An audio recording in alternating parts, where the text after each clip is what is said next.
All right. This is our second episode of our Exile period. We don't have our backgrounds. We don't have any banners. We can't refer to Ethan Ralph, the kill stream, as a convicted sex offender. I mean, I think you I just mean, did. I could create a banner to do it again. But like we had a whole bunch of banners, a whole bunch of inside jokes. Those are all gone. They're taking away our videos, taking away some of our sound clips. Well, let's be clear. They haven't taken them away. Taking them away implies they don't exist. They totally exist. This is worse. They're being held hostage for money. It's Yeah. extortionate. And well, if all of our viewers had to pay money to help support the show, that would be let's be generous. That'd be $7 per viewer per month. Let's be no. Let's not be generous. Let's be honest. That'd be $7 total. Well, no, no. I mean, we can sometimes pull in 10, even tens of viewers. Yeah.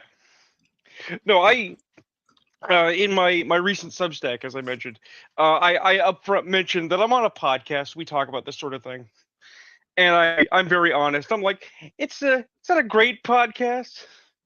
It's not a famous or Hey, successful podcast, but it's ours. well, hold up. I would say we're pretty good. We're not successful, and there are very few people who are not successful. And maybe now that we have been exiled to this old Windows screen, we might do something to help us be more successful. Like make some clips, post some clips. Mm, I mean, look. Who knows? There's always the potential that you spend 10 or 15 years trolling around and nobody cares. Then one day the sun parts, or the clouds part, the sun shines, and everybody's like, "Oh yeah, I've heard about this thing. Have you guys heard about this thing?" It can Or always happen. the head of the Brazilian soccer uh, association could swing naked in a drunken club and be seen by Could 7 million people. could happen. Could totally happen. And that's how I'm segueing into my review for the movie Balls Up. Now, this is without a doubt the most product placement movie I have ever seen. Wait. Does it actually beat Eight Crazy Nights with Adam Sandler? Yes. Wow, So here's that the is a premise. fucking accomplishment. So here's the premise of the movie. Right. Mark Wahlberg and some other guy work for a condom company, and they want to make the official condoms for the Brazilian team for World Cup, and get all the condom advertisement rights. And the engineer, I guess, uh, designs a condom that is so roomy it gets the balls and the shaft. This is why I told Aaron's wife this is a movie perfect for Aaron. He wants to call it the Sentinel, the testicular Sentinel. Right. They decided to call it Balls Up. The sales team has a better idea, and they go present to Brazil. Sales guy presents Portuguese. Then you have the Brazilian Football Association gets drunk, gets fired from his job, and they go with an ultra thin condom as the official condom for the Brazilian soccer team. And you know, I have questions about the decision because I don't think a bunch of Brazilian guys should have ultra thin condoms. But also, I think that's weirdly racist, just a little bit. These black and brown guys don't want to have good, strong, condom type protection. So Yeah, but we don't have the banner for racism time. I mean, we don't. So But clearly, it's not racist because it's not the time. hmm, hmm. But so they get fired from their jobs, but the Brazilian government doesn't realize they got fired. They get their free VIP package to go to World Cup in Brazil, even though it's the wrong year in the wrong country, whatever. And they're there for the final match, Brazil versus Argentina. Now, at no point so far in the story has anything sounded like an actual movie is about to happen. So, Joe, how do you think this setup turns into a movie? Well, oddly enough, while I did not see Balls Up, I have recently watched 2 Mark Wahlberg comedies. Mhm. And I suspect that it less relies on plot and more on very well timed kind of situation or sight gags that Well, carry. Because believe it or not, Mark Wahlberg is a funny man. He's actually good at being funny. So I'm expecting kind of a stoner humor level well, of commitment. well, you're kind of close. The fat engineer gets drunk. He thinks the sausage mascot is a penis and is making fun of him. And so, as a drunken American sports fan, he gets onto the field and he beats up the penis sausage. Mark Wahlberg tries to stop him, and this leads to the game-winning goal being deflected in Brazil, losing the World Cup. And the rest of the movie is about how these gentlemen escape Brazil without being murdered. Even though like soccer has fantastically viciously officious rules and that interference would not be counted, they just get an extra kick. Yes, but the fact that where the kick took place and blah blah blah. The setup was 2 Americans go in jail for screwing up a Right. rivalry world championship soccer game. Right, they would still end up in jail. There's still a story there. I'm just saying that as someone who watched the footy with my mom, they would call it no good and then they'd ask for another kick and you'd still have a winner and a loser. Yes, And it's entirely and plausible that if the other team won, that Brazil would still be extremely pissed off at those Americans. well, no, Brazil lost, so Brazil was very pissed off. That's what I'm saying.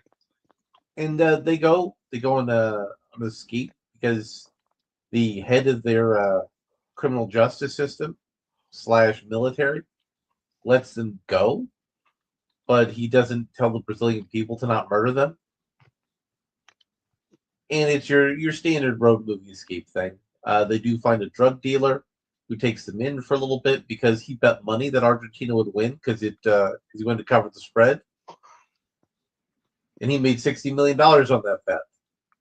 Oh yeah, he's very happy. But then shenanigans happen at the drug dealers, and they run. They find a bunch of radical hippie environmentalists, and things go well until they eat some endangered species, and then they run, and then they fall down a waterfall, and they end up in the Uruguay. But Mark Wahlberg says, "No, not Uruguay. Excuse me, Argentina." Mark Wahlberg makes the joke, "Is this Uruguay?" And the Argentinian soldier folds up the flag and says, "They do look very similar." And the public defender, who they rejected, was actually Argentinian intelligence that wanted to smuggle them out of the country. And that's the gist of what happened in Balls Up. Here's the thing. Overall, it doesn't sound like a great movie. Okay. But it was direct to streaming. Yeah, it's what it sounds like is a fun movie that you don't regret watching. And it had that whole stoner sex comedy sort of aesthetic to it. The reason I had a sense of what to expect in this film was because recently, Ty, who might as well be another person on the gospel, but she would never be here, convinced me to watch Ted and Ted 2, right? which are a Seth MacFarlane joint. So it obviously is going to be a Seth MacFarlane joint. It's basically a live action episode of Family Guy, whatever. Right? But the thing is that by and large, they were very funny. I had a couple of moments of serious laughing. I was like, damn, this is way better than I thought it would be. I mean, everything Seth is doing but Family Guy is funny. Right.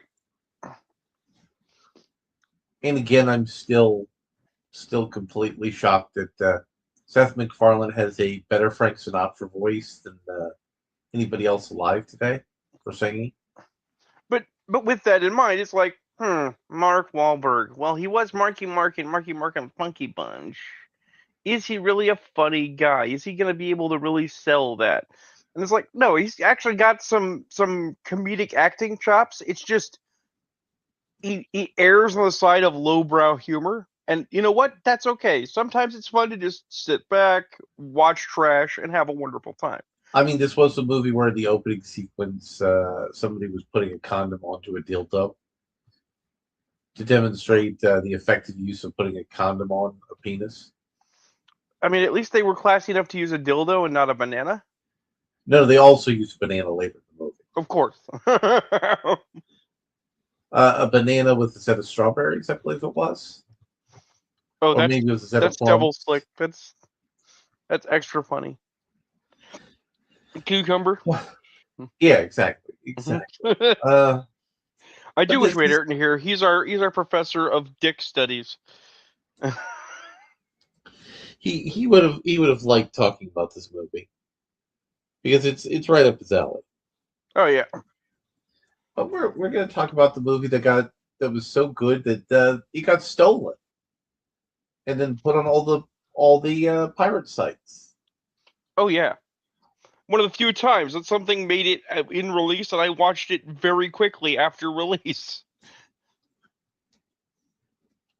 We'll talk a little bit later about the theft of the Avatar movie and its being released to the people. But you saw it first, so why don't you tell me your whole vibe about the Avatar movie?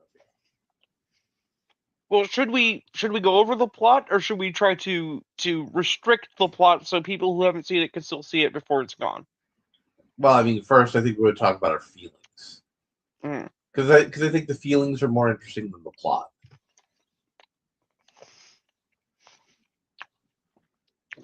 My feeling was coming away from it, and mind you, there's a bunch of deeper stuff we'll talk about, but if you're talking about what was my actual vibe, how did I actually feel about it? It was a big episode of Avatar: The Last Airbender and not a very good one that anyone would remember. The emotional context was lacking. The plot was predictable. It was very by the numbers. It was not risky at all. And while I understand that, because let's face it, Avatar has had a rough history in film. And it's going to get worse in TV. And it's going to get worse in TV. The fact of the matter is that while it is acceptable to play it safe, you don't want the people watching it to come away feeling like you were playing it safe. You know what I mean? Mm-hmm. So first, I'm going to talk about an idea that they had a lot of in Korra, and they talked a lot about this idea, but they didn't actually, execute this idea. The feeling that non-benders are oppressed by benders. And this is a necessary component of what drives the... I think they're the secondary antagonists, realistically, of the movie. Would you say that's fair? Yeah. So we don't get to see non-benders being oppressed by benders. We have one of the key members of our team being a non-bender and being completely normal. So I don't think this idea works even in Korra's degraded and degenerate state of the Avatar universe. Okay, so we could talk at great length about what Korra doesn't work about, because I ramble about that on the sub. But I want to talk about why it doesn't work in this film specifically. Do you happen to recall? Because I don't. What is the rating on this film? I think it's a PG-13. PG-13. So, to understand what's wrong here, I need to compare this real quick segue to the Phantom Menace, right? The Trade Federation takes control of Naboo. The Jedi get the Queen off of Naboo. The Trade Federation is trying to lure the Queen back, and the intimation is made that the Trade Federation has put on the Reich. They got camps. They're gathering up the people. They are, quote, unquote, processing them, without ever saying what that is. Right? And all of this is because in Phantom Menace, which is largely a film for children, they can't really tell you what putting on the Reich looks like, nor can they actually use the words the Reich. They can't say, thousands are already dead, Your Highness, you have to come home. I mean, they could also be going the slavery road. It's not just dead. Right. Slavery is also an option. Right. So let's talk about Avatar. Let's go back to our actual source material here for a minute. You have this idea that the Fire Nation was conquering its neighbors, that it was an imperialist power. Okay. Mm-hmm. What did that imperialism look like? Well, it was evil conquest by the Fire Nation. Right, but what were they actually doing? And there are a couple of episodes where they show how the Fire Nation, the first people conquered were the Fire Nation. Right? And, state-mandated schools, state structures, your lives are not your own, you belong to the state type deal. Right? But then you don't see that in the Earth Kingdom. You don't see that in the conquered parts of the Water Kingdom. You only have this vague notion, albeit shown excellently, of the absolute destruction of the air nomads by a totalitarian power, right? So you could actually posit that in a post-war world, and then this film is only set, 10 years after the previous series, you could argue that the idea of Bender-led oppression is fresh in the minds of the people if you actually committed to the bit that the Fire Nation was an unbalanced statist society where Benders, even non-Fire Benders, got to have a higher position in the social order than non-Benders, and non-Benders had grinding labor, oppression, and brutality. But they never do that. No, never do. Because that's too heavy for a kid's cartoon. That's too heavy for this movie. Also, the fans decided Zuko got a redemption arc at the end of the series, and you can't have a redemption arc on. We may have done some war-based slavery. Well, no, you do. Camps. You do. You have all of this is his dad's fault, right? So you say, yeah, the previous Fire Lord was a piece of shit, and I'm trying to fix it. But they want to. But I mean, this is the logic. They want to make Aang into Abraham Lincoln, right? And they think that Abraham Lincoln did it alone with just a single proclamation.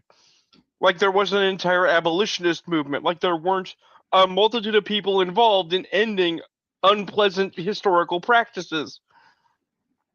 Right? Zuko didn't just go home, become Fire Lord, and say, okay, guys, all of our sins are both ended and forgiven. And quite frankly, his grip on power is probably really, really thin. Because, any other sufficiently powerful firebender can become Fire Lord. The only reason he's not got overthrown is because if you overthrow Zuko, the Airbender and his friends will show up to correct you. Well, I mean, Zuko is a very, very skilled firebender at that point. Oh, absolutely. I'm not implying he couldn't hold on to power. What I'm saying is that the idea of the nations or the world that's been left following the war that's actually in the TV series is a lot more tenuous than they want you to believe. Sure, but to me, the issue here is fundamentally they don't do the work because even the Right. Fire Nation, even the militaristic, fascistic Japan Fire Nation for the original show, it didn't dictate the lives of the people to that degree. Well, Uh, let's use a really old comparison. It's become niche, but it's solid. Exo Squad. yeah. Exo Squad is a World War II narrative. You've got the Nazi like Neo Sapiens, and you've got the not quite Alliance Exo fleet, right? And they have multiple episodes about life behind the lines on a conquered Earth, so they can establish their Earth resistance storyline. And one of the main characters is the girlfriend of a leader of the resistance who is a collaborator. And Mhm. they straight up make out that it's like, yes, she was collaborating and she was doing everything right to survive. And as soon as she was no longer useful, the Neo Sapiens put her right in the fucking camps because they totally show you people being liberated from work camps.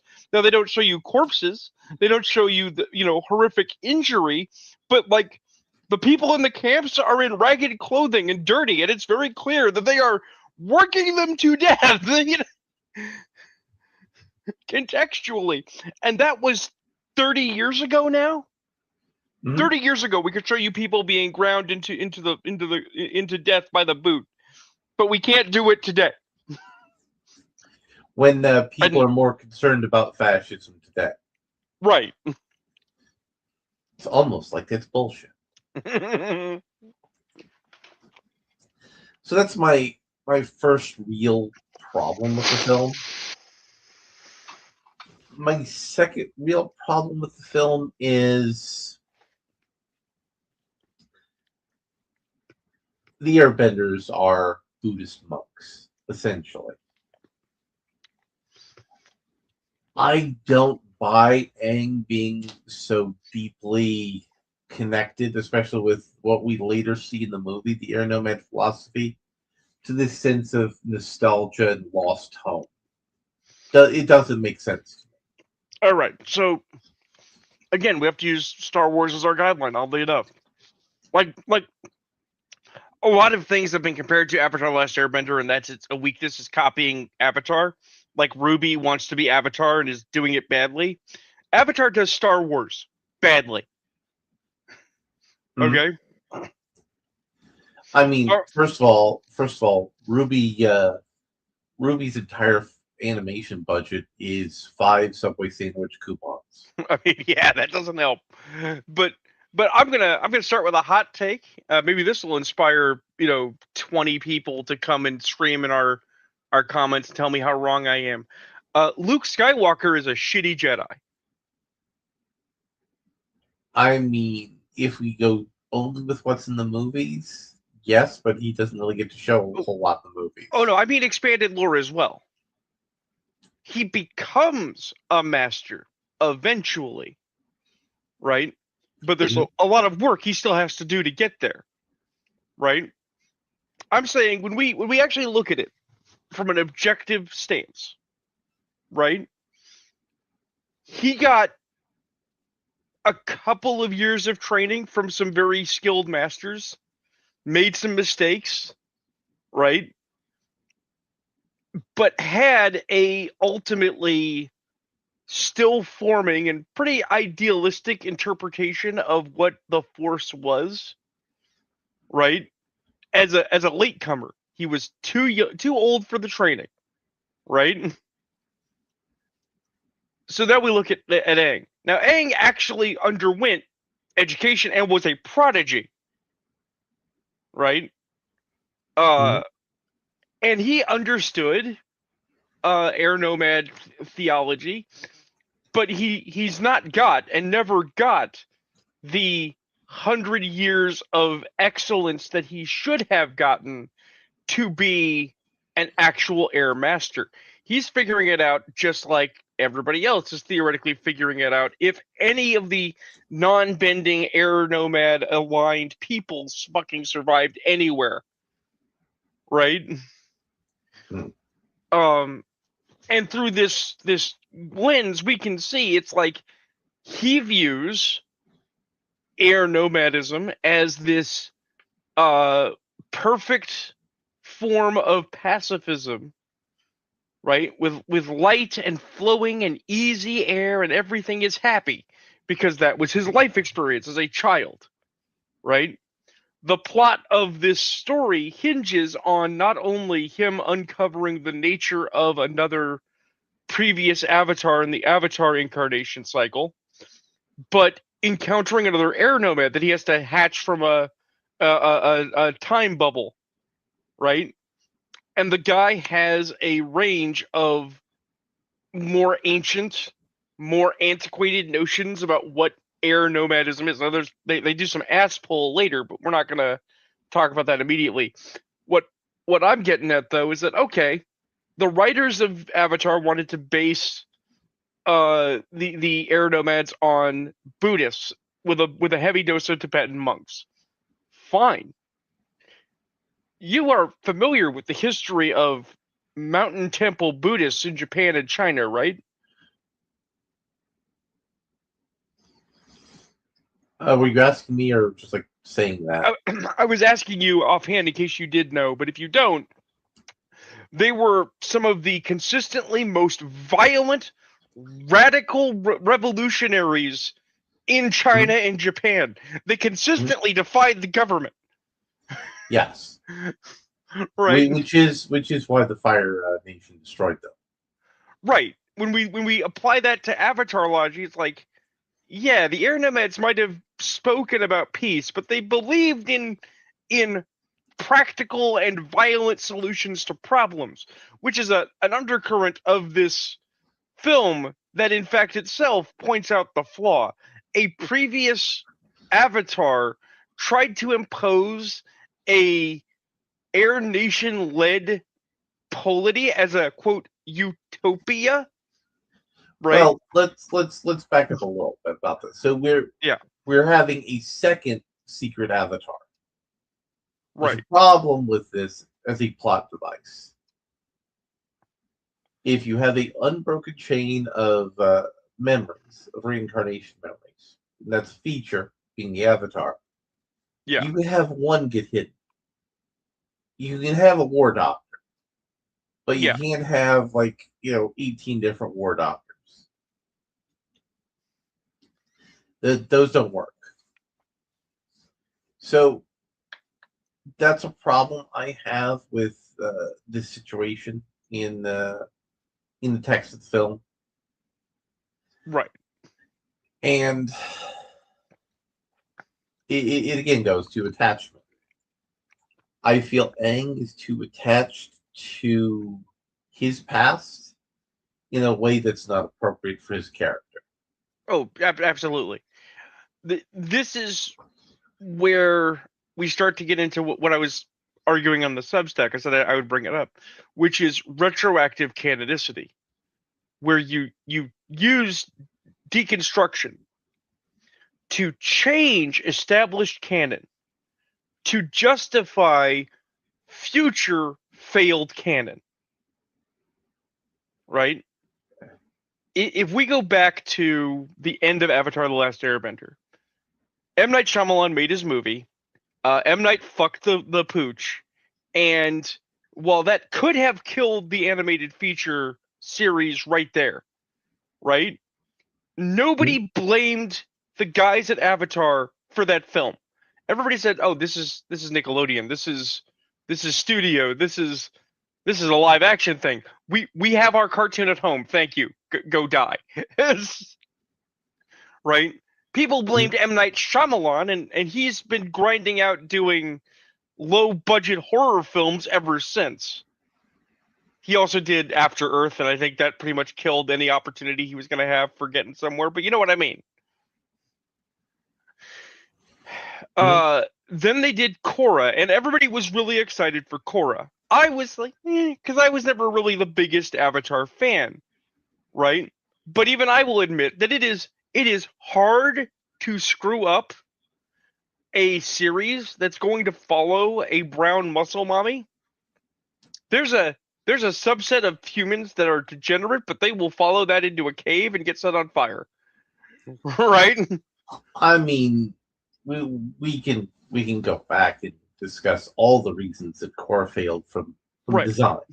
Right. But I'm not going to get too deep into that. That's you want to go watch ER's multi-phase thesis? Feel free. I mean, there are multiple people who share that thesis, including me. Well, yes, but I actually think ER's is pretty solid. The thing is that they wanted to pose when they introduced the idea of Avatar 1, the first Avatar, that essentially avatars have made mistakes in the past, which was not earth-shaking because we had, Fire Lord Sozin.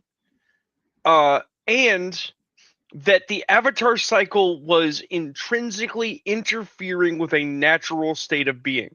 The avatar is unnatural, right?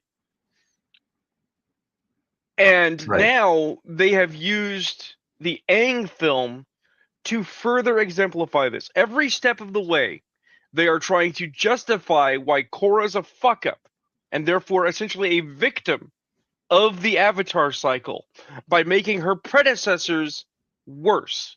So that when they eventually get to the new series, where, guess what? Korra caused a Mad Max future, and everything is awful, they can say, well, this was inevitable. This was the plot. This was always the plan. Right? The Jedi must end. Right? It's not that we laid an egg and screwed the pooch. No, it's that you just aren't aware enough. You don't have enough of the total picture to understand how really brilliant our idea was to make a character that was utterly unlikable, who achieved nothing and did more damage than she solved. Now, I do want to move from the next real feeling thing I have. Dave Bautista was terrible in the choice they made for him. Oh my God, that was Bautista? That was Dave Bautista. God.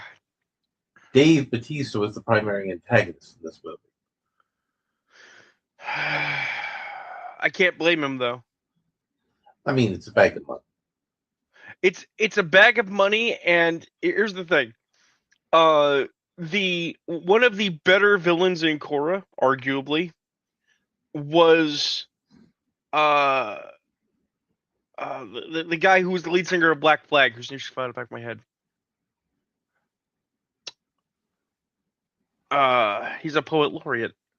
The thing is that he's also You mean Henry Rollins? Yeah, Rollins. The thing is that Rollins actually has an extensive voice acting repertoire. He was Mad Stan in Batman Beyond. Yeah. Right? And that's not the only thing he's done. Rollins has done a lot of voice acting. Rollins knows how to project a character in an animated feature. Dave Bautista is Dave Bautista. Everything I've seen Dave Bautista be in, except when he was Drax the Destroyer, he was basically playing Dave Bautista. I mean, he has some range. There've been a couple parts he's done some range in. Right, but we're right back to the decision making behind how something is made versus the actual way it is made. And it's like, well, here's the thing. We need a star. We need a somebody. Who can we get? Well, we can get Dave Bautista. He works cheap. I mean, I think the script was exactly the way he delivered it. And he tends to be very deferential to directors. Which means they like working with him. So that's why I think Dave's performance was so flat in places. But I mean, it doesn't help that the characterization itself was flat. So Yeah, and so the gang and the principal antagonist go to a magic island find the magic thing to be able to do other magic things. Yeah. This was the whole. And there's nothing wrong with a movie's plot being that simple, but it inserts the idea that the Airbenders for a little while did a Fremen, and Yeah. the Avatar was Paul Muad'Dib, and I don't care for that. I don't care for that at all. It's getting further away from the core of what makes the Avatar brand the Avatar brand. Well, this is what I mean by retroactive canonicity, right? Let's walk through this. So, the Airbenders did a Fremen, okay. Avatar Kyoshi's sins are said to be living too long, like that's a sin, right? Mhm. But it's like, no, I'm sorry, she set up the Dai Li. The rot was in from the beginning, right? Mhm. And then, of course, Fire Lord Sozin organized the Fire Nation.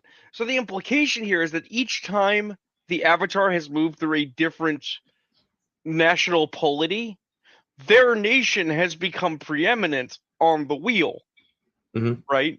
So the only thing we don't have, as far as I recall, is we don't actually have a story of that one time that the Water Nation tried to extort, control, and dominate its neighbors. Because everybody else is doing it. Because, I mean, that was what was actually going to happen in season 2 of Korra, and then they decided to reboot the entire metaphysics of the series. Right. Because they, again, because there's a multiple ways they did this, because they don't understand Chinese philosophy and they don't want to actually engage it. And also, it's a lot harder to make an argument about class involving magical powers when magical powers require a lot of skill, in the dedication and precision to learn. It just doesn't work. Well, no, it does, but this is also the nature of the problem. Okay, let's dip into Korra again, just a minute. So in season 1, you have the Equalists with Spike Spiegel's voice behind Mm-hmm. Amon. And the idea is that Darth Vader is trying to lead the popular revolt against Benders as an oppressive majority, right? And it doesn't work because the oppression is not overt. Not in Republic City, which everyone says is fantasy New York, but frankly, culturally, it's the fucking Boxer Rebellion. It is. It is. Right? Not that the people who are doing this show know. Right. But I've always said that the reason you couldn't do the Equalist justice is because in America, you can't have a story that starts with the idea that the commies had a point. Right? I'm not saying the commies have a point philosophically. I'm not saying the commies have a point unilaterally. I'm saying that when a monarchy is in collapse, right? The communists availed themselves of a popular discontent, right? I mean, I also don't think that movement was strictly communist in the way they were framing it. It was not. But the reason I bring this up is because you want to show why why the non-bending population's upset. Instead of focusing on Republic City, the fantasy New York that was built in less than 50 years for the great leap forward that was Avatar, put it in the Earth Kingdom, okay, and have us deal with that rancid fucking bitch that was running the Earth Kingdom after Boomy died. Well, actually, technically, it is in the Earth Kingdom. Technically. Right, but it's clearly also an independent nation state unto itself. It's Shanghai. It's because or Hong Kong. It's because Aang made it its own island. Right, but what I'm saying is that when you actually look at it culturally, right? The woman that took over after Boomy passed and was so impossibly vile that when Henry Rollins asphyxiated her to death, people cheered, right? Mm-hmm. Is basically the Dowager Queen of the what was it? The Qin dynasty at that point? Yes. Yeah. Okay. She's a monster. She is awful. You want to present that the equalists have a point? Show that woman being a bitch before you prove the equalists are false and untrue. Because then the people following, the rank and file normal people, right, are the exploited. They're people upset about a status quo they can't do anything about, who got taken in by a liar, which happens in real life. Or, you have all these migrants and refugees in the city, and you have gangs of benders who are, extorting them, and the cops are benders, and they're just normal people. Right. But again, they didn't want to focus on that. Right. They utterly flopped all of the things. And as I ramble off on my Substack, the examples were there. Right. If you've seen Good, the Bad, and the Weird, or you've seen Kung Fu Hustle, or any of the other wuxia period pieces set in the right era or city, it's like, yeah, you can do fantasy Asian 1920s with magical fire martial arts. I'm down. Let's go. It's not that the ideas are bad. It's that the execution is piss poor across the board.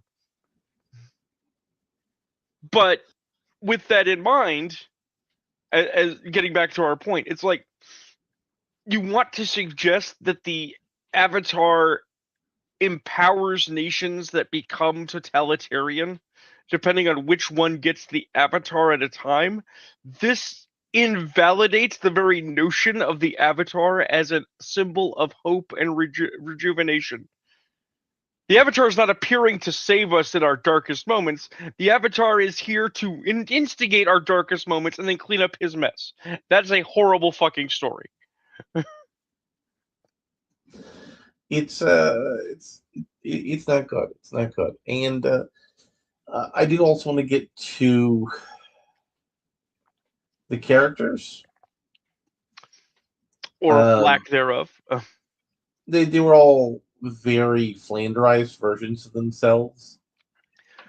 Well, I know what we know why. We know why they're flanderized. It's not even the script. They swapped out the voice actors, which was a huge issue. They swapped out the voice actors, and of the voice actors they chose, the voice actors were chosen either for their ethnicity or for their native traits. I'm sorry, people. I don't care that the voice actress for Toph, who I'm not going to see as a voice actress, is also blind. That's kind of a piss poor reason to choose someone for a role. Well, first things first. No one cares about voice actors. Well, there are very talented performers, don't get me wrong. I have yet to meet a person who is earnestly, driven by the plight of the voice actors as their talents in the movie. I don't believe that person really exists. I believe it became an artificial category complaint. The problem is it's a sliding scale, and everyone's treating it like it's all the same, right? If I looked at you and I said Dan Kazarian, or is it Hank Azaria? Hank Azaria. You know who that is. Mm-hmm. And you might say, oh, he was a bunch of great voices on The Simpsons. We'll miss a poo. Right? If I say Billy West, oh, well, he was on Futurama. You've seen him in a bunch of other things. He was the voice of Robin on Teen Titans. Yeah, we're let's go. We love Billy West. Right? And of course, pour one out for the homie, the voice of Bruce Wayne, whose actor I have also, the name is slipped my mind, but Kevin Conroy. Yeah, Kevin Conroy, right? The reason I named these specific 3 voice actors is that they are known as voice actors, and they're voice actors. They're the best in their field. We recognize them when they show up and go, oh, that guy.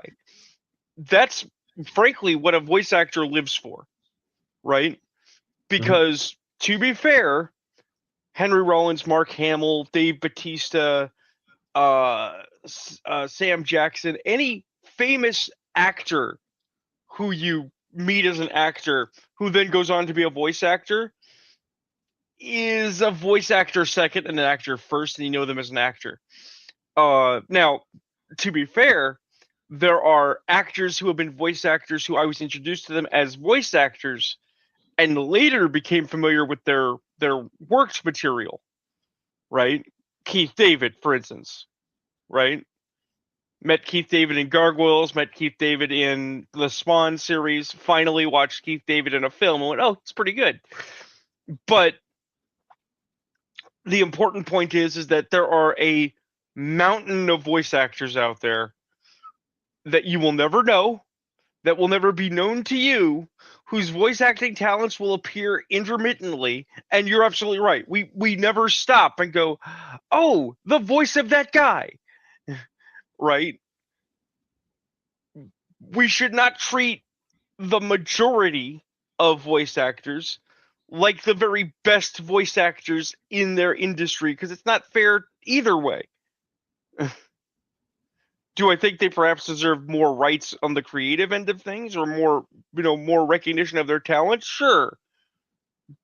But there's a lot of nobodies to make one or two somebodies. And specific to the Avatar film, the voice actors they already had, who they could have paid scale, right, had played those characters for, what, 5 years? However many seasons Avatar ran. It was like 9 total for the 2 series. Yeah, they were distinctly knowledgeable in those characters, not just in their what they actually say, but how they say it, their personality, how they respond to a stimulus, right? They would have, I'm gonna use that fancy fucking bullshit word, they would have elevated the script. But the script editor doesn't work on the new project. The guy who's the script editor for the show, and he did Dragon Prince, which was an odd duck of a show. Oh God, I hate Dragon Prince so much. But also then there's the broader problem of the tone and themes of Korra being smuggled into Avatar: The Last Airbender. So just everything feels wrong. Right. So we've talked enough in a non-spoilery way.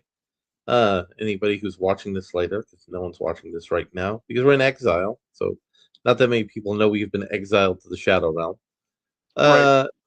For you who watch later, this is your spoiler warning. Aang starts doing the Indiana Jones and stealing Airbender artifacts, and that all makes sense to me as a character motivation. Well, let's clarify here for a moment, because this is also very pertinent. They start the episode.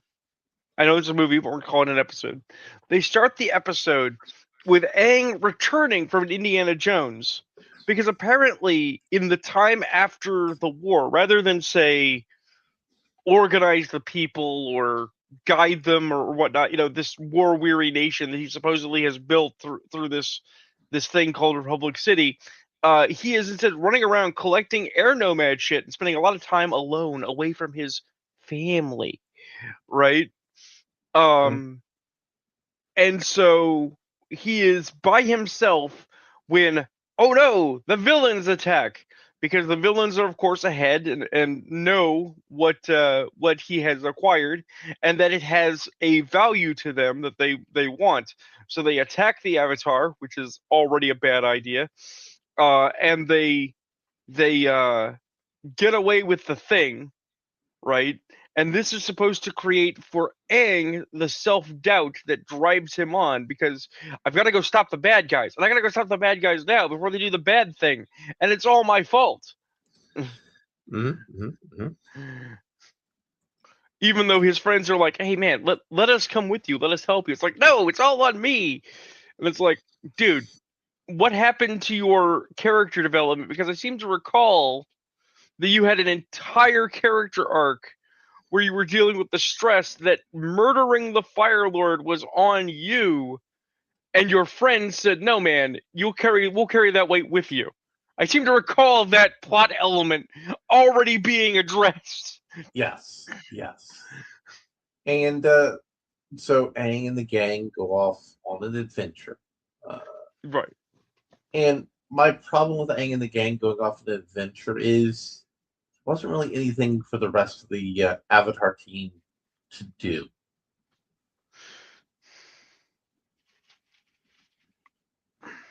And that's normally a sign that you had screwed up in your plotting. Well, it's compounded by, let's be fair to the creators of this product, the projection the fans are putting on it. Right? So Fire Lord Zuko is off being Fire Lord. He literally doesn't have to do anything because he's being a monarch. Right? Mm-hmm. He probably has a champion he could send to help his friend out. Right, but within the scope of it's the Avatar, it's like, his people are literally like, but boss, you have to do stuff here. He's like, no, I'm gonna go help my friend. They actually address the idea that the Fire Lord and the Avatar have a deeply personal relationship as friends, and I completely am okay with the idea that Zuko would drop everything, no matter what the fuck he's doing, to go help the Avatar. That was actually legitimately approached, right?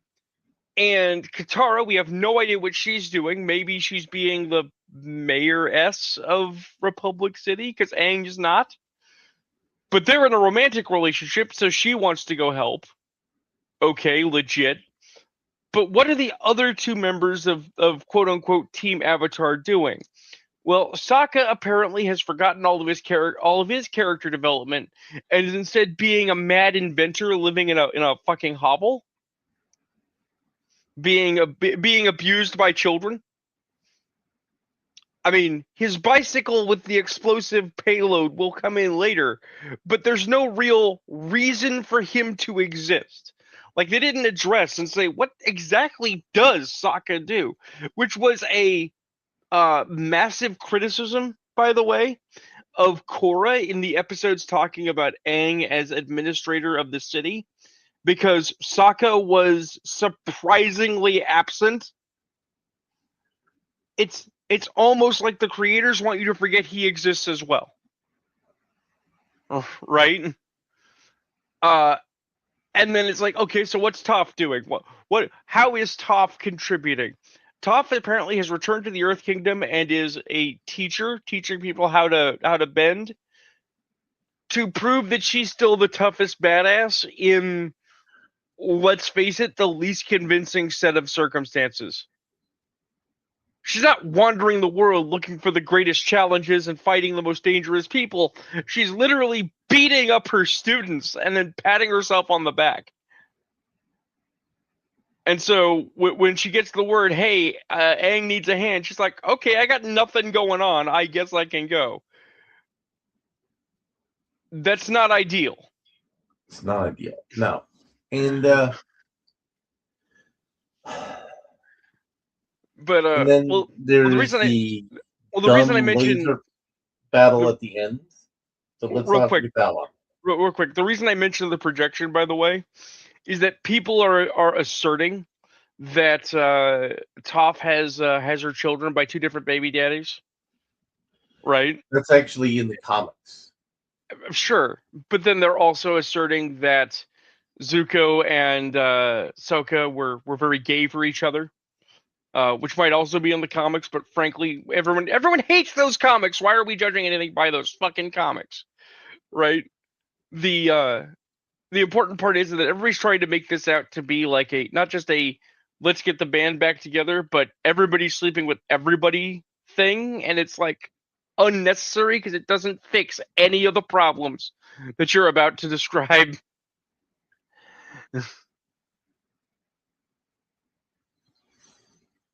So we end up with the MCU blue laser effect at the end of the movie, although it's a red laser, so that's something. Do you mean the giant evil beam of doom, or the fact that they totally ripped off the last 10 minutes of Age of Ultron? Yes, and also yes. Okay. So, because we are trying to describe the plot here. So Aang goes to the mountain that the villains are headed to find the thingamy. And what he finds is another airbender in a time bubble that he wakes up, because obviously we're not going to ask ourselves, why is he in a time bubble? We're just going to wake him up because he's an airbender. With the tangible negative that Dave Bautista is several hundred, if not 1,000 years more out of date than Aang is. And we never addressed that perhaps this is a bad idea, or that we should give him some time to acclimate. We just need him, now that we have acquired Man MacGuffin, to go get other MacGuffin, because we need to make sure that we can get the MacGuffin, even though the MacGuffin is secure, before the bad guys get the MacGuffin. And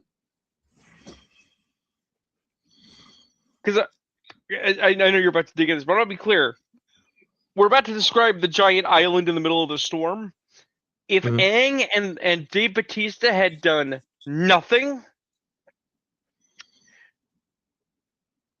that MacGuffin would still be there, perfectly safe. The bad guys couldn't get through.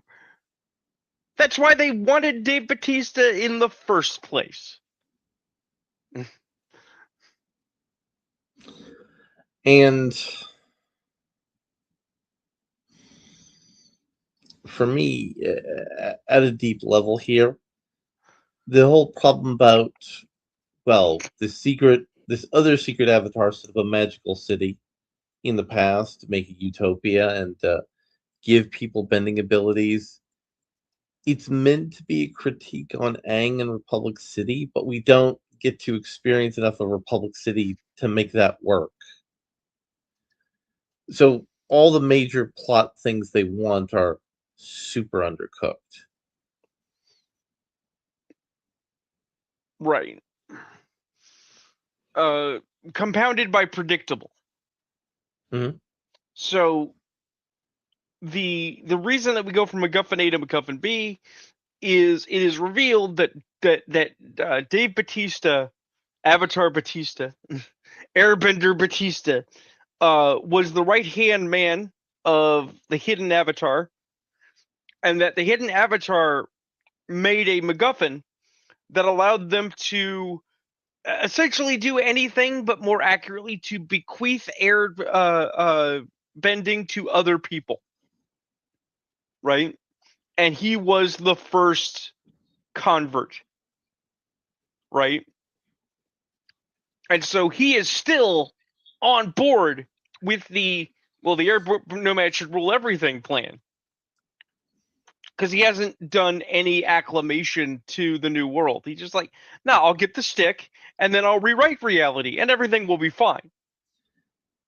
And the conflict in his era was the Earth Kingdom becoming the more technologically advanced and problematic civilization, which really, really makes me ask a lot of questions about the future of Republic City. Look, the Earth Kingdom seceded from the Union, and that's unacceptable. So the animation was all right. Not good, not on great. Par. So there wasn't really a whole lot to recommend this movie. So it makes sense to dump this onto streaming like it's a victim of a crime. Well, that's the thing, is that I'm since we're gonna talk about it. Was it stolen? I don't know. Is it possible that they said, "Man, we're not even going to make back our money on streaming. Maybe we should just have this accidentally released"? That is entirely plausible. But the parallel story wasn't developed. None of these things were thought out, the plot or the storyline. They incorporated the core themes. They mucked up the voice acting. This was a poorly thought out idea. But let's go into we're gonna go a little bit deeper here. Okay. But Joe, can you buy me a little bit of time? A couple minutes? I mean, sure. I can talk about what the rest of the plot is. So, as you may predict, when it is revealed that Avatar Batista or wannabe Avatar Batista is not actually the good man, he betrays Team Avatar, acquires the stick, gets the penultimate power likened unto a god, and then Avatar has to well, first and foremost, everybody gets killed. He straight up murks everyone. But Katara is able to bring them back from the dead with healing water. So literally he has to go in the Lazarus pit. Right? But while he's in the Lazarus pit communing with the other avatars, he talks to the dead secret avatar who puts him on the path of the secrets. And we all know how this story has to resolve, which is he's going to take away the dude's bending. It's going to be a spirit bending plot. But instead, how it works out is the big bad goes to the secondary antagonists, makes them all airbenders, and then looses them to attack Republic City while he resummons ancient Acheron from the mists of time as a giant floating city with the intent to drop it on the new city, thus creating a new air nation once we've destroyed all the innocent people. It's literally Ultron's plan to drop Sokovia on top of Sokovia, right? Um, so Team Avatar has to fight all of these airbenders who have no experience in bending, but they got powers now, right? Which is literally fighting the small kid in the schoolyard because all of you are practiced benders.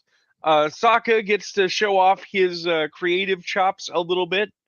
And Aang has a 1v1 bro with Dave Batista where he gets a hold of the stick. And then everybody is worried for half a minute that Aang is going to be corrupted by the power because Aang is emotionally compromised and upset. But Aang pulls it together at the last minute and gasp, le shock, breaks the MacGuffin, thus releasing the power, thus taking away Dave Batista's wind powers and the wind powers of everyone else. And Dave Batista has a sad, we could have been friends death before he blows away into dust. And thus, with no one having lost anything of consequence and no one being dead, the city is rebuilt. The city that was going to fall on them gets sucked back into the spirit world, and everything returns to a status quo so that they can go on the next adventure. Aren't we happy? Yay. Consequence-free conflict. And that was the movie, Larry. That was the movie. And so I found an interesting video that I shared with you about science fiction and Star Trek legend DC Fontana. Yep. During season 2 of the original series, writing a memo saying, "Hey guys, we're starting to lose the script." Right. So first, you said you did a deeper dive after watching the video. I did a deeper dive. Because I found some of the things that were being said in this video dovetailed with some things that I had touched on or had researched and had commented on otherwise. Because the thing is that this memo that's being described, again, was during season 2 of Star Trek. Season 3 was a failure. Like, people forget there was a season 3 that was a half season, right? So you have DC Fontana at the high watermark saying, "Hey guys, we need to course correct on our material," right? One of the things that is commented in this video is that people were, quote, losing their discipline, the discipline of storytelling, right? And that actually cognates pretty hard with things I've heard about TNG, right? Because some of the old heads from original series trying to work with the new kids. That's right. Think of Patrick Stewart as a kid. On the set of TNG, they had a hell of a time because these were all post 70s actors, right? Who had a little bit more of a relaxed view of acting, who didn't necessarily approach it the same way that the old heads were used to, right? So I get it. I get where this commentary is coming from. The thing is that I can only compare it to the Kazon from Voyager. Now, if you guys aren't familiar, the Kazon were a race created by Jerry Taylor. Jerry Taylor is not a nobody. Do you know Jerry Taylor? I do. Right. She wrote 17 episodes of TNG, 3 episodes of DS9, and 14 episodes of Voyager. She also has producing credits on TNG and Voyager, helped with the novelization of the episode Unification, right? She got the Star Trek Award. She was an Emmy nod in '94 and has done a multitude of interviews and the like. Okay, this woman was as important as GC Fontana for the TNG generation, right? And I Although want DC Fontana has deeper credits oh, overall. absolutely. But I want to read from Memory Alpha here real quick. A blurb. It's a couple of paragraphs, okay? The idea for the Kazon started to be conceived during secretive development meetings between Rick Berman, Michael Pillay, and Jerry Taylor, from which Star Trek Voyager began to be created. The series co-creators originally conceived the Kazon as a contemporary Los Angeles street gang. Jerry recalled, I felt that with the Kazon, we needed to address the tenor of our times and what was happening in our cities, and recognizing as a source of danger and social unrest. We wanted to do that metaphorically. One factor in this anthology was that the trio wanted to have infighting between alien gangs. Collier commented, "Our intention was to create a sort of disorganized anarchy, them against them as much as them against us." The earliest material evidence of the Kazon concepts was one of many summaries that Jerry Taylor wrote about their developmental conversations written while they were ongoing. The specific summary in which the idea was first written about was dated 10th August 93 and read, "Maybe there are gangs who are the villains. They don't respect the Prime Directive and interfere with many non-warp cultures. They come in and squat on a planet. They're basically bullies." The same set of notes also posited at least 2 street gangs, the Crips and Bloods, in groups in competition for influence. The terms used to refer to these 2 groups were intentionally meant to be as preliminary shorthand names. In August '93, Jerry Taylor wrote another summary, including a statement: "The Crips have a rival for more for territory. They vie for new worlds, wiping out people on the way. Maybe on some planets they get along with the native population, but generally they begin, like skinheads, to practice ethnic cleansing." As highlighting as highlighted in the same summary, Taylor and a few series co-creators were considering the possibility that, in the pilot episode of the forthcoming Star Trek series, the main series characters might form a truce with one of the gangs, making the other gang an enemy for the rest of the series. The document went on to state, "Perhaps there are 3 gangs, with constantly shifting relationships and alliances. Just as we think we have it sorted out, the balance shifts again." This goes on for much longer, and I'm not going to go into the whole thing, but the overall presentation of information here from another Star Trek luminary, right, not only reflects what we see in modern Trek that we have rambled on here about at great length and complained about, which is the presentism of Star Trek. We got to talk about modern social issues, right? But also a fundamental misunderstanding of the material they're working with, right? if you actually talk to someone from California, or myself being from Washington State and an hour south of Hilltop, the famously dangerous Crip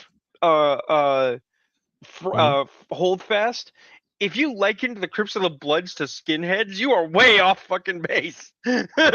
Yeah. Right? But I kind of want to tune in a little bit more on the Yeah. specific complaints. What Feel free to tighten it up. said. Yeah. Because she was talking about how Star Trek wasn't taking risks and it wasn't Right. maintaining its brand identity, the core stuff that makes the series work. Right. And I feel like modern Trek focuses a lot on that first half of the complaint. That it's not taking risks. And they took some risks with Next Generation once they got through the original series, old scripts that were there. And they obviously took a lot of risks with DS9. They took more risks with Voyager. They took risks with Enterprise. They took risks with Kurtzman era Trek. But I would say, with the exception of Enterprise, which has a real Enterprise as an excuse, they abandoned the brand, the focal point of what made Trek Trek, and everything that came after that point. Well, here's the thing, because I think this coincides with what I was rambling on about with the Kazon. There's taking risks, and then there's taking safe risks. Mm-hmm. And I think that Star Trek has a real problem, especially in modern Trek, with safe risks. Okay? They take lots of unsafe risks. No, they take lots of safe risks. That's the problem. Well, no, I disagree. Let me use Enterprise as an example. Sure, let's use Enterprise as an example. So one of the core founding ideas in the prequels of Trek that they had set up is the Earth Romulan War, which led to eventually the formation of the Federation. But instead of doing that, which would have been the safe risk, they did a time travel plot in a temporal Cold War, and they did an entirely new alien race that's also connected to the Time War that attacked Earth and the Federation. I think all of those were way riskier, and none of those were safe choices. Right, but what I'm talking about is we'll use a 30-year-old example, and then we'll use a modern example. 30 years ago in DS9, you had an episode where Dax encountered the wife of one of her previous hosts. And they had a flirtation. There was a possibility of a renewed relationship, even though it was taboo. And they had their infamous Star Trek lesbian kiss. Of course, it landed like a wet fart because it was, a month after Ellen DeGeneres' gay kiss and a week after Roseanne's gay kiss, because gay kiss was the outrage of moment that really was a safe argument. Unfortunately, they didn't realize those other shows were going to get out there first when they plotted out the script. Sure, we'll give them the credit of not being all-seeing and all-knowing. But then, this was also the era when you had gay as folk and lots of pushing the boundaries about gay and hetero social relationships.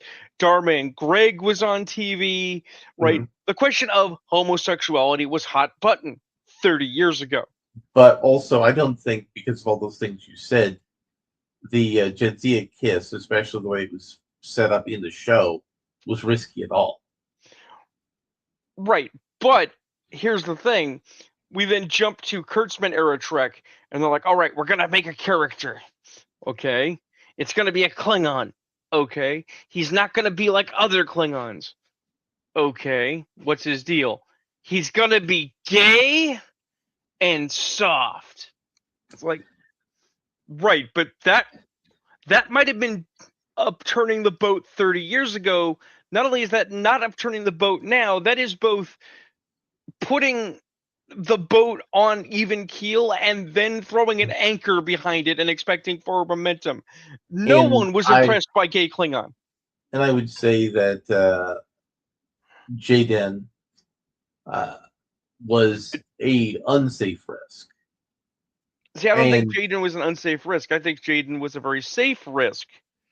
no, And no, that's considering that on this show we have actually said he's one of the better characters on that dumpster fire. yes, but here's why Jaden is an unsafe risk. Okay.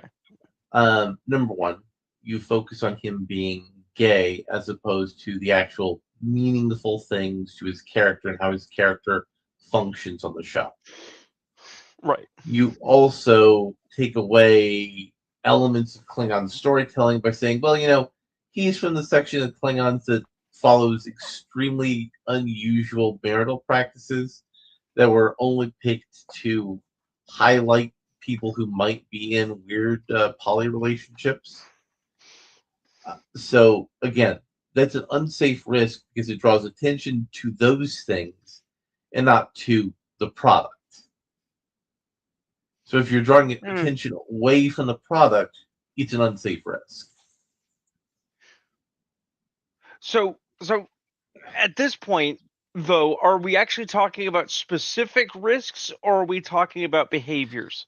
In psychology, you do inventories and you talk about how they derive data on a statistical level, right? Well, let's go back to OG Trek. Yeah. The infamous Uhura Kirk kiss. Right. Very fucking risky at the time. Very risky at the time, but it meant something in the show. It drew attention to the product, which made it an unsafe risk. It made it a reasonable risk. And to give a safe risk, which was mentioned in the video, was the time they went to What If Rome, Modern America, and Modern World, when actually the sun worshippers weren't worshiping the star, they were worshiping the Son of God. That was a safe risk. Even though it went against Gene's ethos, that's what the risk part comes in. It says, hey, they got Space Jesus. Space Jesus is a thing that can happen. People will worship Space Jesus. So that's where I think we're differing on the safe versus unsafe risks. Well, let's use another show because it is indeed a show deserving of being spoken of in the same breath. Let's use the Orville for a minute. Okay. Right. So first and foremost, you have an episode where the Orville just does a Star Trek. Right. Well, I mean, they have several episodes where the Orville just does a Star Trek. Yeah, but the one I'm referring to specifically is they did the one where they're all the people are living on a colony ship that is multi-generational with a damaged array and they don't know it, right? That is a pretty safe risk because it's a Star Trek episode. We all loved it. It was very heartwarming to go back to like, you know what? Remember when Trek was good? It's like this. And right? it was also a very basic bitch sci-fi. Right. It was only risky because sci-fi had drifted so far from those sorts of core competencies. So then they have an episode where they take an actual tangible risk. They said, hey, what if there was a world where people used astrology to determine social class? Right? And actually addressed, like in practical, it's like, wow, this is awful. These people are awful. And they're going to kill some of our people. That is extra bad. And the result was the planet decided to turn inward. They stopped talking to the outer world because the rest of the world didn't believe in their beliefs.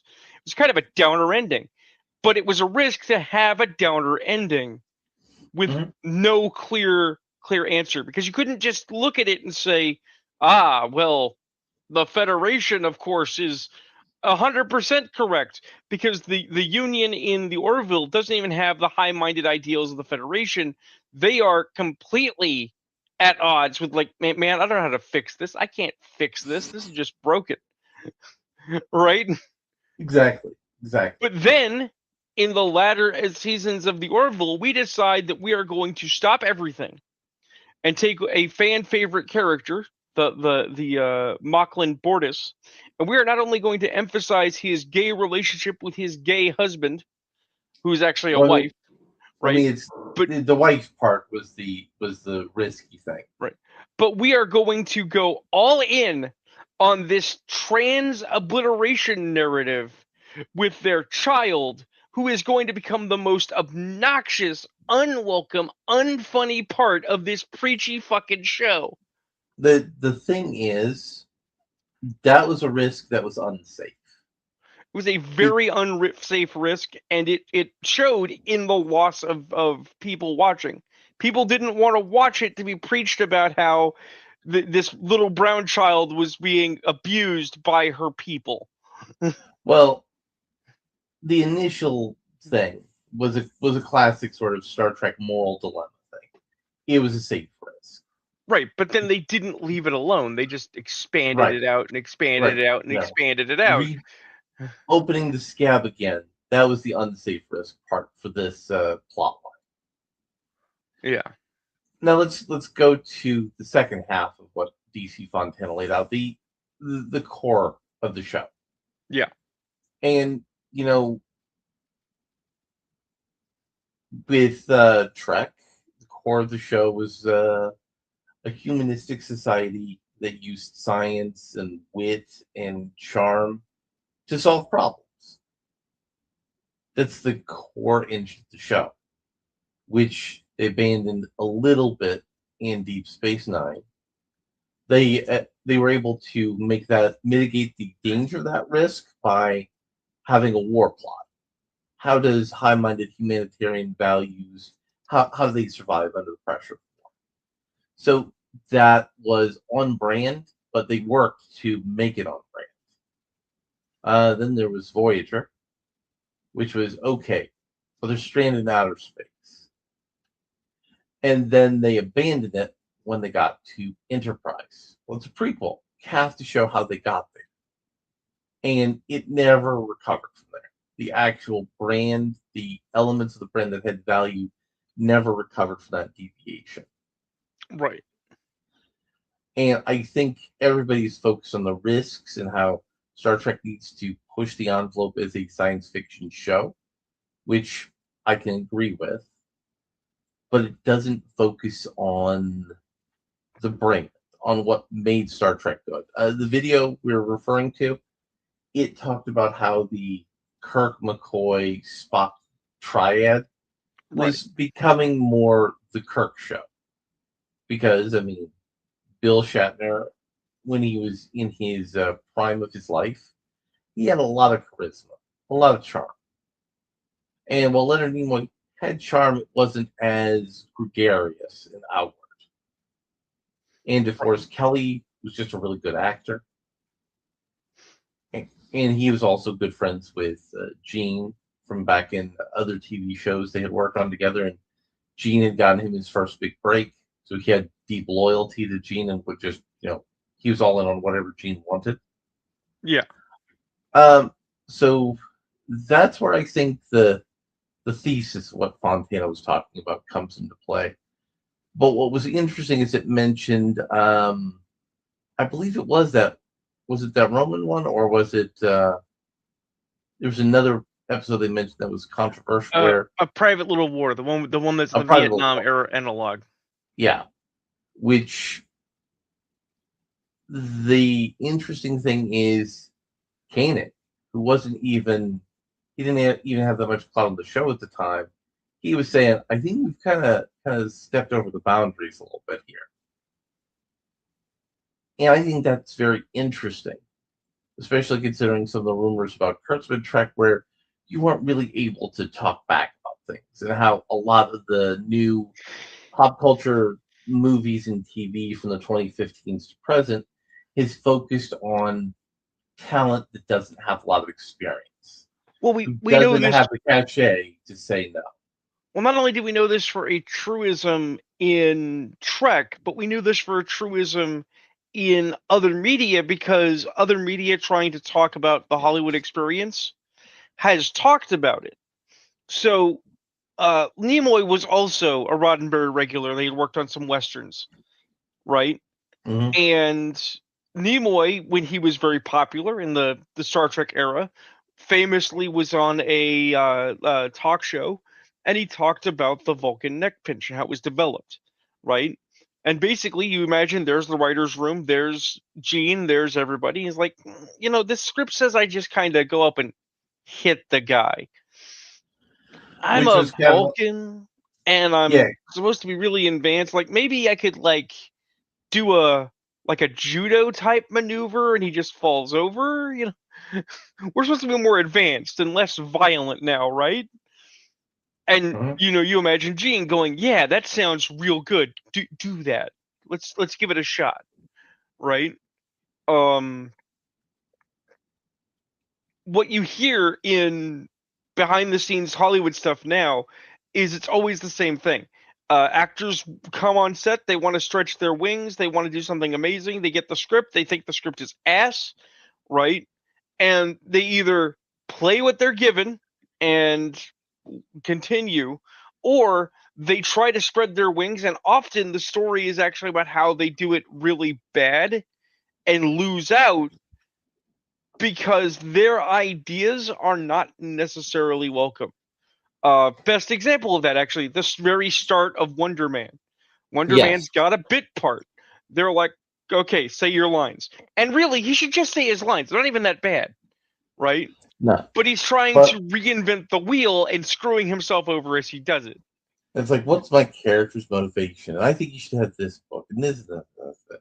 And it Right. just becomes a tedious ass to work. Right. And the answer is that the reality's got to be somewhere in the middle. You have to have enough flexibility to make proposals, but you also need to know that's like, man, look, sometimes buckle down, do the role, smile through the pain, and just continue working. Mm-hmm. But what I find also fascinating about this video is Yeah. the siege mentality of Star Trek has been with the show since the beginning. It was season 2 where Gene did the fan campaigns to keep Star Trek on the air, and then the conventions. So I also wonder how much this bad institutional knowledge has filtered into Trek as it is today. That Well, this people is. say Go ahead. oh well, the fans are always like this, and you have this with Doctor Who too. Fans were always complaining, and there's a truth to that more in Doctor Who, in my opinion, than with Star Trek. Well, this is what I was saying before you hit record just at the beginning of the show. Guys, we meet just before the show and we kind of talk about what we're going to talk about. It's weird. We do a little bit of work on the show before we go live. Mm-hmm. I said I was going to talk about this idea that Star Trek is suffering a crisis of faith, right? And a lot of people, upon hearing that, would immediately jump to, this is about the failure of secular humanism. It's not that. Oh, well, It's about faith of the heart. oh, I mean, sure. Do you have faith of the heart? No, I don't have faith of the heart. It's faith in Star Trek as a brand, right? Mm-hmm. Everybody wants to find the smoking gun. How did we get to Kurtzman, right? And so the natural inclination is, we'll go as far back as we can. We'll find the oldest evidence of troubled waters, and that's got to be when it started, because it has to be a progressive corruption, right? Right? It's got to be one thing leads to another thing intentional that causes a thing to collapse, right? Except that's not true. That is desperately trying to create a system of evils to protect your ideology, to protect your faith, the thing that you've dedicated your time to, right? Because what's actually going on, Mm-hmm. right, is in the beginning there was what was Marvel? Timely Comics once upon a time? Yeah. Yeah. It's Timely timely became comics. Marvel. Marvel had the Marvel bullpen, and the idea was is that all the writers and the artists and Stan and Jack would get in there, and they probably did some drugs, and they would hash out a dozen stories before lunch, and it was going to be a fist fight, right? Because it's a bullpen. We're going to lock horns. We're going to get that good stuff out, and it did work for a while, right? But at some point, who knows when, as they started to shift more towards event-based comic books. So we can say that this started after the Dark Phoenix, because Dark Phoenix was the big one, right? You have less bullpen get-togethers, and we start seeing more of the corporate retreat. We're gonna go back. We're gonna go to a place. We're gonna leave the city. We're gonna get out of things. No cell phones. No contacts. We take a weekend. We're gonna drink booze. We might do some drugs. There might be prostitutes, and we're going to lay out the plan for the next years of story. The next two events for the next 4 quarters. Right? Sounds legit, but what's not there? That vigor. That no ideas will be refused. All ideas will be discussed and fought over. Instead, it's now based on precedent, who's very important in the room, right? And it's based very much like the Hollywood system on agreeability, right? It's a big game of yes and. So like what if we took away Spider-Man's marriage? Oh, and what if it was the devil that did it? Oh, and what if we used it as a generalized reset to send Peter Parker back 20 years, right? At no time does anyone feel comfortable enough to say, are we making a mistake? Because counter opinions would be adversarial, they'd be antagonistic, right? For example, but he's been married to Mary Jane at the point of One More Day more than half the run of the character. Right. It's like hollowing out something of the character. It's like Superman wasn't married to Lois for all that long when the marriage happened, but he'd been with Lois since day one. Right. That'd be like if Superman said, I'm not attracted to Lois anymore. But this ultimately brings us to this idea that it's like no one individual, well, we might blame individuals for specific actions, no one person decided, let's screw this Star Trek franchise to death. That didn't happen. But a multitude of small decisions made over decades, making compromises here and small adjustments there, back and forth, and the give and take between fans and creatives and studios put in the weaknesses that eventually undermined the building that was Star Trek. For example, the Kirk McCoy triad problem. Right. Shatner became a big star, and as such, it made sense for the network to move more attention to Shatner. 100% made sense. Right. This in turn led to stories that became more Kirk focused. That's where Kirk started banging strange women on alien planets and all of that. And that to my mind is where it goes wrong. Is you can, for a completely rational reason, this is the breakout star, we need to lean into it. But in doing so, you're going to completely screw up the formula. Well, here's the thing. Let's expand upon that. So then we get to TNG, right? Picard's not enough of a leading man to actually lead it, even though Patrick Stewart's a very good actor. He's an older man. He doesn't look the part of action adventure hero. So we have Riker, right? But it's still very much ensemble cast. There isn't actually a triad that makes the show, right? It's Picard, Riker, Data, Troy, the Doctor, because whether it's Pulaski or McFadden depends on what time you're watching. It's Worf, it's an ensemble, and of course Geordi.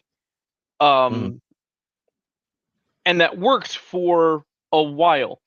Then you have DS9. Is DS9 an ensemble cast? It is, but they tend to do ensemble with spotlight. Right. And who gets the biggest spotlight? I would say Cisco. Right. The show doesn't work without Avery Brooks. It's actually built into the lore. Avery Brooks is the emissary. And the entire emissary plot, though it runs through the entire series, although it largely doesn't fucking matter, still requires that the last 2 episodes of the series have to be Avery Brooks centric. It's about Cisco fighting the paw wraiths because they made him the central character. Now, I don't actually have a problem with the idea of a linchpin, and we are talking about different series. So DS9 having a spotlight character is not bad in the totality of Star Trek, right? But then you can see the flaws when we look at Voyager. Voyager's not an ensemble. Voyager is all over the place, but they really want you to give a shit about Kate Mulgrew. And when they realize that people were not here for Kate Mulgrew, they really want you to care about Seven of Nine because they think that TNA and a female-led story is what you're here for. But they should have made you care about Tom Paris because they had plans originally to give him the spin-off series. Right. But then he's like, okay, well, what about Enterprise? It's like, Scott Bakula. It's like, is Scott Bakula the focus? Well, it's Scott Bakula and T'Pol and Tucker. It's like, is it though? Is it? And mind you, to be fair, Enterprise is a lot better at being ensemble. Okay, but quite frankly, if you told me, hey Joe, we're doing a Star Trek revival series, it's going to be Jeffrey Combs focused, and he's going to reprise his role as Shram of the Andorian Royal Guard, I'm fucking there. Take all my money. I don't care. Right? Exactly. They understood that they had to have some give and take, right? And they were flexible, but I don't think any one of these series did it so wrong that they were the thing that broke it, right? And when I say crisis of faith, I think that people are looking for the one thing. They want to find the demiurge. They want to find the Satan that ruined Star Trek forever. And I have an unpopular answer. Okay. I put to you that Gene Roddenberry is the primary fault of why Star Trek doesn't work. Because Gene Roddenberry did one of the most awful things you can do as the steward of a long-running franchise. Okay. Gene Roddenberry's dead.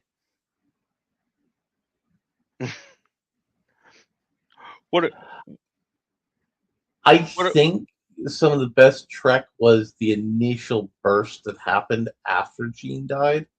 Oh, absolutely. But here's the thing. I don't like the man, but we're gonna use him as the example.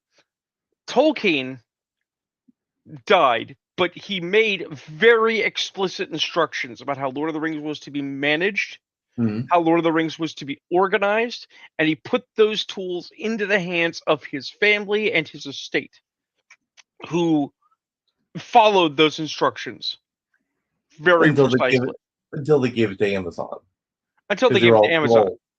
Right, because by that point they were too old to hold on to it, and Christopher Tolkien was dead. Right? In this sense, while Gene had a problem, Gene was holding back Star Trek pretty hard. Right?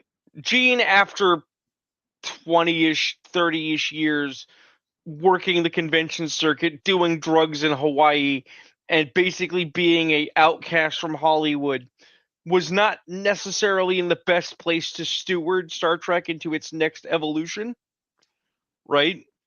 But he was still a creative person. He still had great insights to give.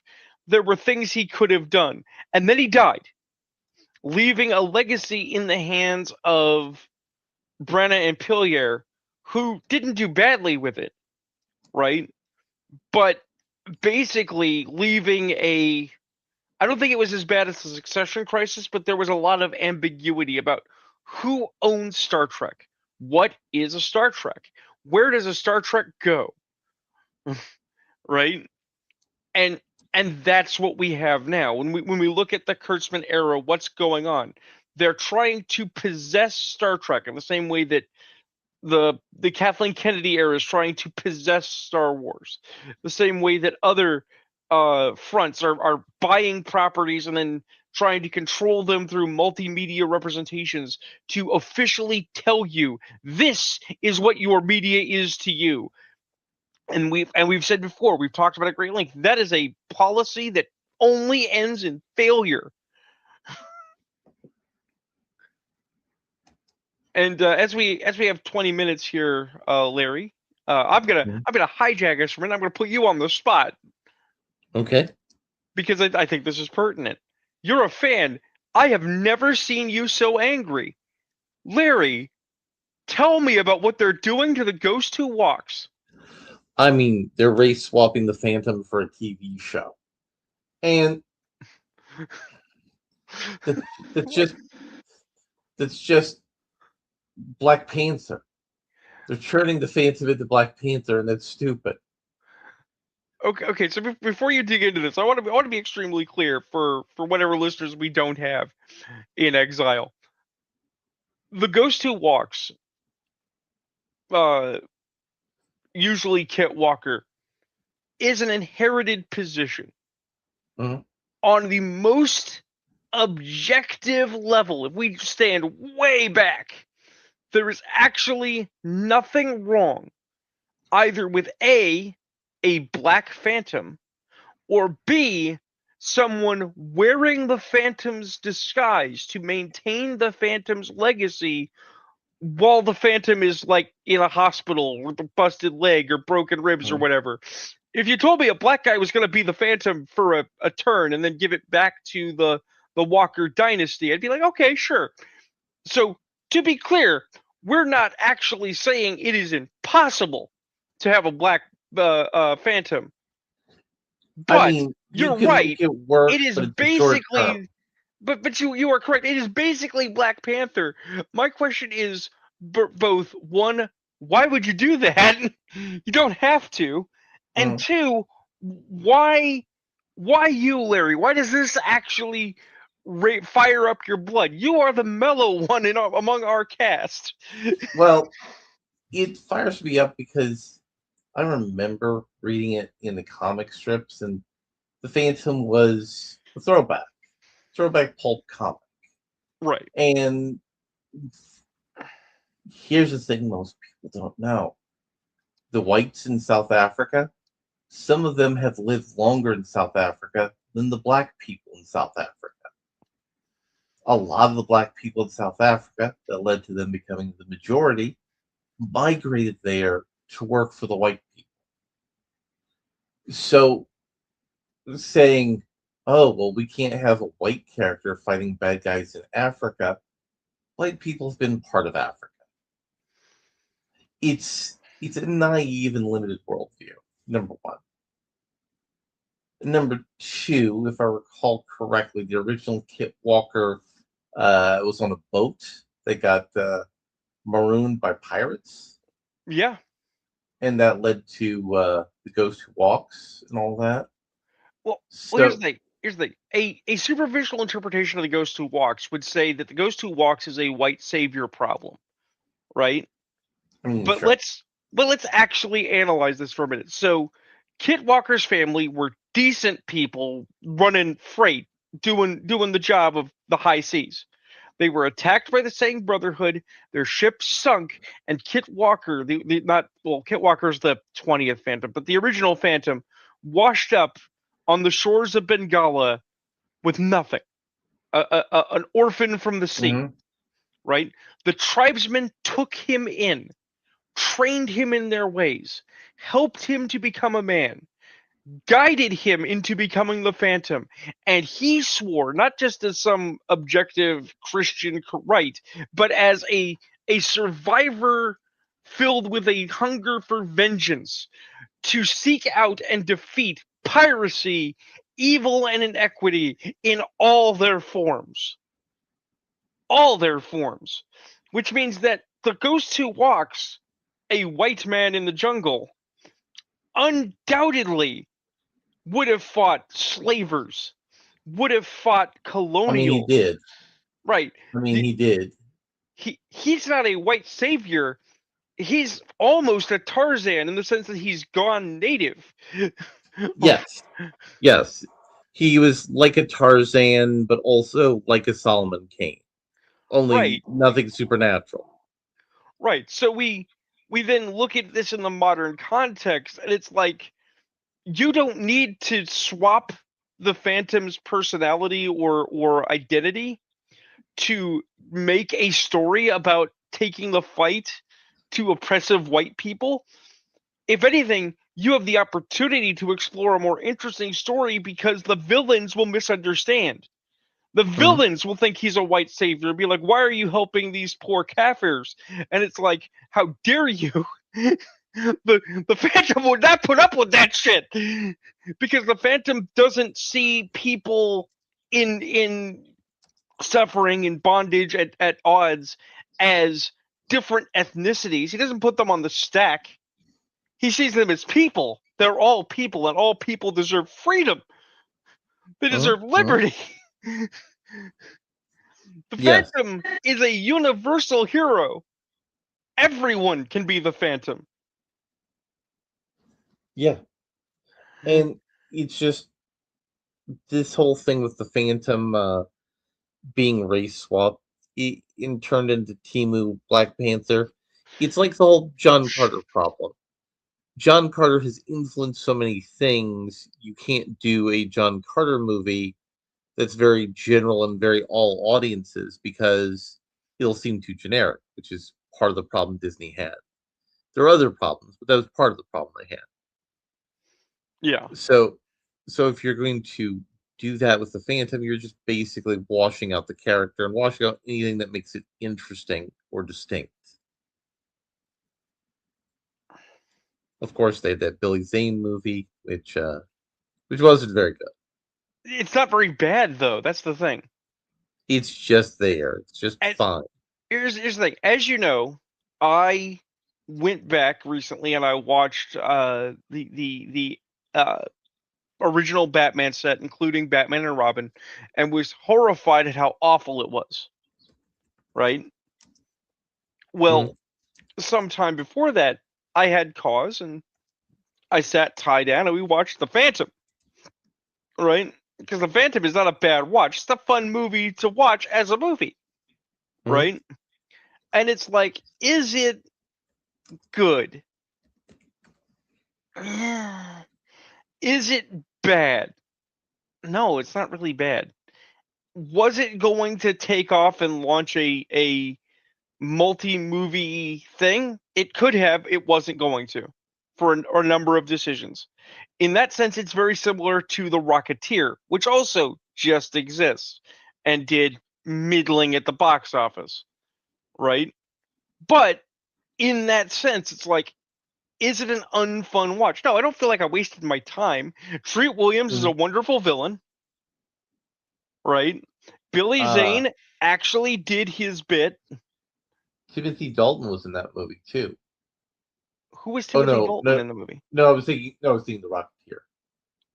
Ah, yeah, no. Treat Williams plays Xander Drax. Yeah, he plays the gangster. And matter of point, just because it is really good. We were talking about showing your villains being villains and how to espouse villainy so that people understand who you're dealing with, right?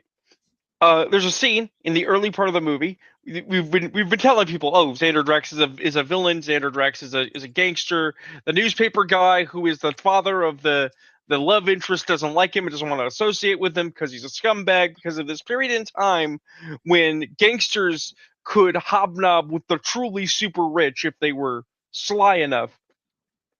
And apparently the newspaper man has come into possession of information that Xander Drax did not want to circulate, right?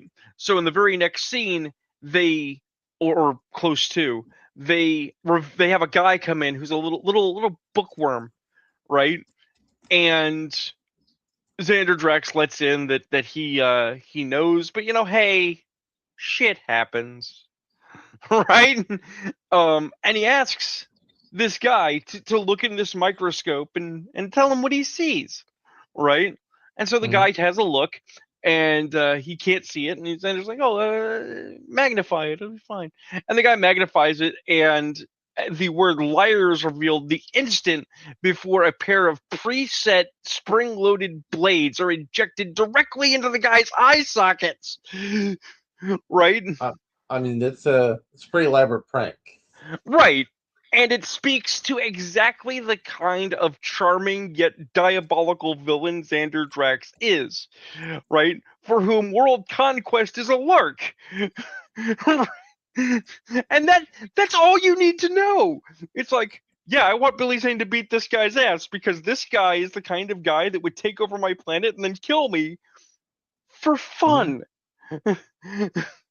Yeah. Right? Like, So, legit. It doesn't need to be complicated. no, it doesn't. It doesn't. And the Phantom, I think you could tell some interesting stories with the Phantom now, but it would be a challenge for Hollywood because the Chinese military is often the bad guy, or Chinese paramilitaries, or Chinese flagged companies in Africa, or Russian militias and paramilitaries. Could you imagine putting the Phantom in the middle of all of that? Or eco-terrorists? I think you could do some very interesting things with the Phantom as a white man in contemporary Africa. I think that God, I have to use a terrible example of this because it's terrible, but it is the example I can call to memory. I think you have to give the Phantom's antagonist the Homefront treatment. Are you familiar with the video game Homefront? No. It's basically Red Dawn, but they were going to make it the Chinese invade. Except that was not very politically acceptable. So they made it North Korea. It's a video game that posits that North Korea somehow invaded America, and you are a resistance fighter in America fighting the Koreans. It's ridiculous, right? You want to do a story about the Phantom dealing with modern colonial powers and modern threats in Africa as a white man. And you don't want to insult any sovereign nations. Well, we can't really do what they used to do back in the 20s and 30s. We just make up a nation that sounds appropriate, but is not real, right? Instead, I would say make up a paramilitary, make up a PMC, right? And it's like, well, who do you work for? It's like, we work for whoever gives us the money. And it's like, so here we are in Africa, in Bengala, and we are beset again by pirates, looters, and colonials, but they're not even the nation states that we once had to contend with. Now it's their proxies, and their proxies are here for nothing more than profit. Right? It's fine. It's legit. It doesn't require a bunch of apologies or extra work. Because nobody likes BlackRock. Nope. And you're not naming BlackRock.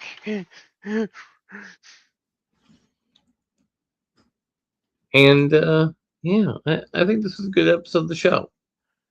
I think we did a good job. We do that sometimes. We do. I mean, we do wish that our Minister of Dick Studies had been here to talk about Balls Up, but I mean, it's Ayrton. He's presumably off doing dick-based things. I mean, he does have a wife, so there is lots of dick-based things he could be doing. He does have a wife, and he does have a doggo, and he does hold down a job. Well, hold up. Doggos are not things that should be dick-based things. No, they should not. But I can foresee a situation where he's like, I would have been to show, but I had to take care of my dog for insert number of reasons here. Yeah. And we hope one day Church will return from the cold of the exile, possibly with a pack of menthol cools, and figuring out a positive workaround to our current situation. Right. So for whoever's watching, good night, everybody. Good night, everybody. All right.